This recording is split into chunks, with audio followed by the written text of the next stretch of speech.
RSS சார்ந்தவர்கள் பதவி இருக்கிறாங்கன்னா அதை பெருமைப்படுறதுக்கு ஒன்றும் இல்லை.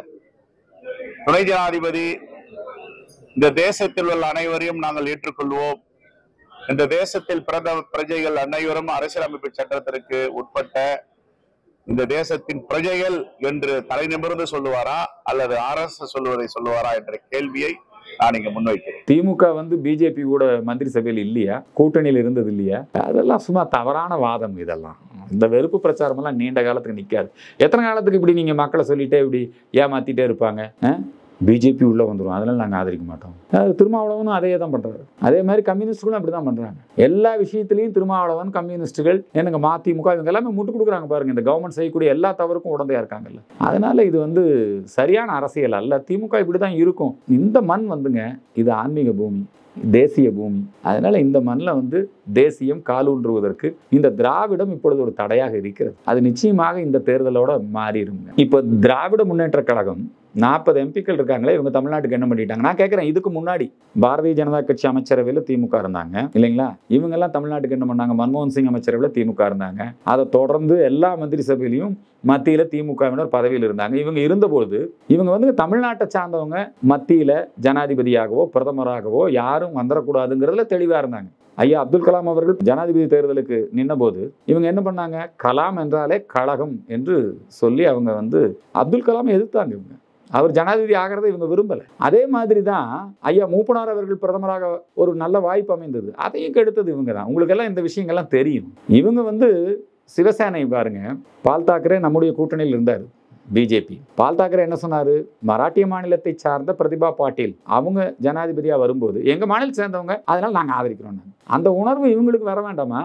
இவங்க இன்னைக்கு நம்முடைய சிபி ராதாகிருஷ்ணன் அவர்கள் 2 முறை எம்பியா இருந்திருக்கிறார். என்னங்க, அதுக்கப்புறம் ஆளுநர் பதவியை அலங்கரித்திருக்கிறார். இன்னைக்கு நம்ம தமிழ்நாட்டுக்கு எப்பேற்பட்ட வாய்ப்பு, எவ்வளவு பெரிய முக்கியத்துவம் கொடுக்கப்பட்டிருக்கிறது, குறிப்பாக தென்னிந்தியாவுக்கு, தமிழ்நாட்டுக்கு. இது நமக்கெல்லாம் ஒரு பெருமை தரக்கூடிய விஷயம்.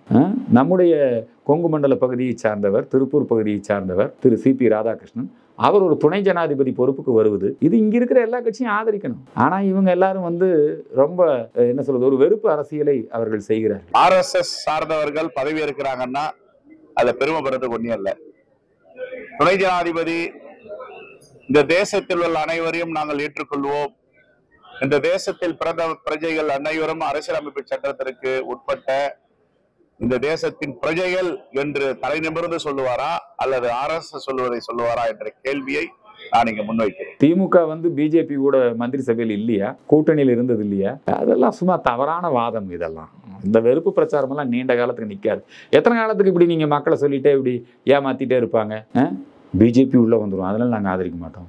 திருமாவளவனும் அதே தான் பண்றாரு. அதே மாதிரி கம்யூனிஸ்டுகளும் அப்படிதான் பண்றாங்க. எல்லா விஷயத்திலையும் திருமாவளவன், கம்யூனிஸ்டுகள், எனக்கு மதிமுக இவங்க எல்லாமே முட்டு கொடுக்குறாங்க பாருங்க. இந்த கவர்மெண்ட் செய்யக்கூடிய எல்லா தவறுக்கும் உடந்தையா இருக்காங்கல்ல. அதனால இது சரியான அரசியல் அல்ல. திமுக இப்படிதான் இருக்கும். இந்த மண் இது ஆன்மீக பூமி, தேசிய பூமி. அதனால இந்த மண்ணில் தேசியம் காலூன்றுவதற்கு இந்த திராவிடம் இப்பொழுது ஒரு தடையாக இருக்கிறது. அது நிச்சயமாக இந்த தேர்தலோட மாறிடுங்க. இப்போ திராவிட முன்னேற்ற கழகம் 40 எம்பிக்கள் இருக்காங்களே, இவங்க தமிழ்நாட்டுக்கு என்ன பண்ணிட்டாங்க? நான் கேட்குறேன், இதுக்கு முன்னாடி பாரதிய ஜனதா கட்சி அமைச்சரவையில் திமுக இருந்தாங்க இல்லைங்களா? இவங்கெல்லாம் தமிழ்நாட்டுக்கு என்ன பண்ணாங்க? மன்மோகன் சிங் அமைச்சரவையில் திமுக இருந்தாங்க.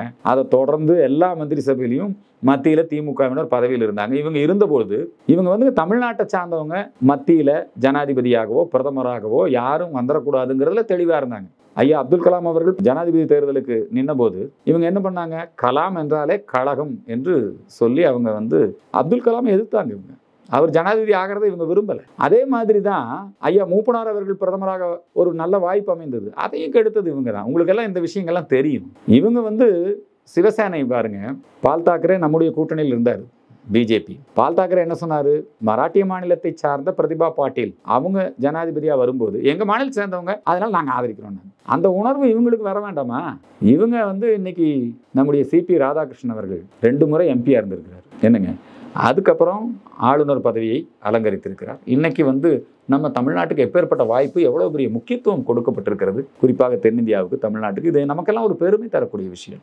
நம்முடைய கொங்கு மண்டல பகுதியை சார்ந்தவர், திருப்பூர் பகுதியை சார்ந்தவர் திரு சிபி ராதாகிருஷ்ணன், அவர் ஒரு துணை ஜனாதிபதி பொறுப்புக்கு வருவது, இது இங்க இருக்கிற எல்லா கட்சியும் ஆதரிக்கணும். ஆனா இவங்க எல்லாரும் ரொம்ப என்ன சொல்றது, ஒரு வெறுப்பு அரசியலை அவர்கள் செய்கிறார்கள்.